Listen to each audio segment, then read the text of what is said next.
Hola amigos, ¿cómo están? Sean bienvenidos al canal del Bonfis. Ya sé, mi hijo me dijo que no le pusiera canal del Bonfis.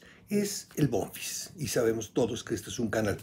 Pero bueno, para hacer realmente el primer video que está exprofeso para este canal, les quiero comentar que hoy en lo personal es una fecha muy particular para la historia de mi familia. Hoy, 2 de junio, se cumplen, de 2020, claro, se cumplirían 62 años de que mis padres se casaron. Algo puse en el Facebook sobre la historia de ese casamiento, pero aquí lo voy a platicar más. La historia de ese casamiento fue así. Mis papás se conocieron cuando iban a salir a una gira de muchos meses con don Fernando Soler, en la compañía de teatro de don Fernando Soler, donde iban representando 9 obras de teatro. Entonces se conocieron en ese tren, cuando salían justamente a esa gira monumental. Bueno, mis padres se hicieron muy amigos de una pareja, que ya eran pareja, Lorenzo de Rodas y María Idalia, y ellos se hicieron novios. Y bueno, fue transcurriendo la gira, fueron trabajando en esas 9 obras. Mi papá nada más trabajaba en una o dos, y mi mamá sí trabajaba en las 9, que eran las compañías de repertorio, la compañía de teatro de don Fernando Soler, y decidieron casarse. Decidieron casarse como al mes y medio de conocerse más o menos o de empezar a andar. Deciden casarse mis abuelos, bueno, mi abuela, realmente mi abuela materna fue la única que fue de la familia, de parte de la familia de mi papá no fue nadie, y se casaron acabando la función de teatro, de la segunda función de que dieron en Torreón, Coahuila, en el Teatro Isauro Martínez, el 2 de junio de 1958. O sea que este 2020 estarían cumpliendo 62 años de casados. En la fotografía que subí a Facebook y que seguramente voy a insertar aquí en el video, aparece don Fernando Soler, que fue uno de los testigos de honor, pero como testigos estaba toda la compañía de teatro de don Fernando Soler y el público que se quedó, que fue, me cuentan mis papás, que fue realmente toda la, eh, toda la sala que se quedó esperando ver la boda, porque además habían visto al casamentero oficial de La Laguna, que era don Rubén Aguirre. Y si ustedes están pensando que ese nombre como que me suena, sí, era el papá del profesor Girafales, de Rubén Aguirre, que además era el casamentero oficial de La Laguna, porque aunque Torreón está en Coahuila, forma parte de todo lo que es la comarca lagunera, que básicamente son 3 ciudades, que es Torreón, Gómez Palacio, que ya es Durango, y Lerdo, que también es Durango. Pero bueno, en ese Teatro Isidoro Martínez se casaron. Evidentemente todo el mundo les auguró un matrimonio de 1 año, 2 años cuando mucho. Cuando mi papá murió en el 2005, ellos ya llevaban muchísimos años más cumplidos de ese año, 2 años que les habían augurado.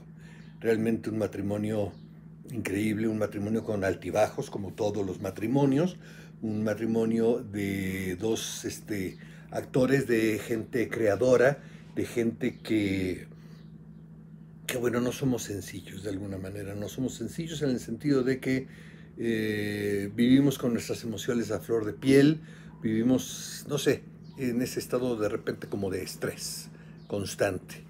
Y bueno, pues así fueron las cosas con este matrimonio.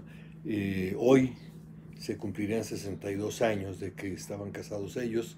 Es una fecha que a mí se me quedó muy clavada, como lo mencioné ahí lo que escribí para Facebook, porque el 2 de junio, desde que yo ya podía salir a la calle y todo solo, mi papá me encargaba que por favor le comprara unas flores a mi mamá, si es que él no las había traído. Entonces fueron muchos años así. Después se encargó de eso, ya casado yo, mi hermano Gustavo, antes de casarse él, y posteriormente mi hermano Andrés, el más chico. Mi hermana, pues obviamente mi papá no le encargaba de esas cosas, porque eran cosas pues más que nada de hombres, no tanto de mujeres. Y bueno, pues esa es la historia del casamiento de ellos. Sin embargo, hay otra anécdota también respecto a esta fecha.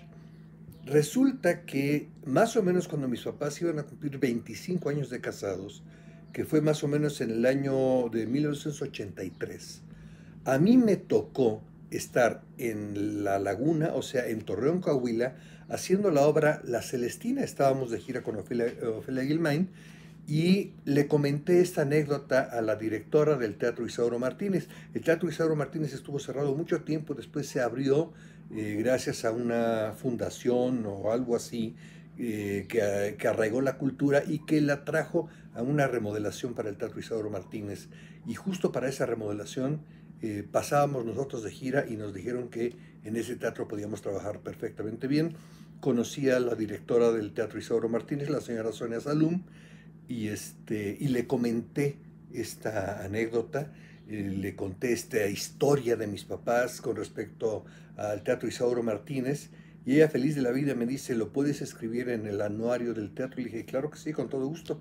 Así que ahí debe estar escrito, porque cuando mis papás cumplieron 25 años de casados, que además estaban viviendo en ese entonces ellos en Puerto Rico, yo logré inscribir en las páginas del historial del Teatro Isauro Martínez la historia de ellos y fue justamente en el 25 aniversario. Eso es algo extra de lo que no escribí, pero que para mí tiene una relevancia muy grande porque, como les digo, hoy que le hablaba yo a mi mamá, le decía yo, el 2 de junio no se olvida, y a mí no se me olvida. Es una fecha que realmente nunca olvido, es una fecha de mucho valor. Para mí va a ser de más valor ahora porque también el día de hoy reabro oficialmente ya este canal del Bonfis y espero que esté yo subiendo videos, a lo mejor no tan seguido como lo hago en TikTok, donde me pueden seguir en la cuenta del Bonfis, o en Instagram, donde me pueden seguir en la cuenta del Bonfis, pero a lo mejor no son tantos en el día, pero estaré subiendo algunas locuras que se me van ocurriendo. Y de alguna manera, como siempre, dejo yo alguna reflexión, pero alguna reflexión que tenga algo que ver con, no sé, con algo que sea como en comedia, porque ese tono es el que me ha acercado mucho a la gente y realmente aprecio mucho. Todo el jalón que he tenido en TikTok ha sido realmente por los niños a los cuales he intentado doblar. Una persona por ahí, una compañera me dijo, qué curioso, tú eres un hombre que le ha puesto tu voz a muchas caras y ahorita le pones tu cara a muchas voces. Entonces esa reflexión la dejo por aquí, pero también otra. Yo creo que todos debemos creer en algo. Así que creo que me voy a tomar otro café. Nos vemos a la próxima. Hasta luego.